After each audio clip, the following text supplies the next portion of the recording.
Hey guys, welcome back to the channel, and this is how to fix Gmail unable to attach files. So first thing is just simply go to the settings into your phone. And now once you are on the settings, just simply scroll down a little bit. Then you should be able to see here apps. Tap on it. And from here just simply scroll down and just simply try to find Gmail over here. And now just simply tap on it. And then go scroll down and you should be able to see here permissions. So tap on that. So guys, just make sure to select storage and make sure this is allowed.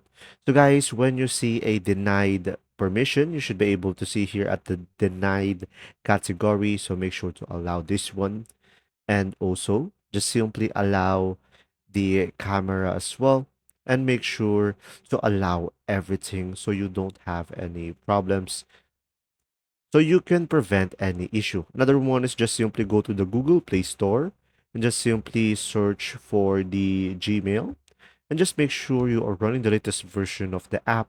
And when there is an update, you should be able to see here update. And there you go. Thanks for watching.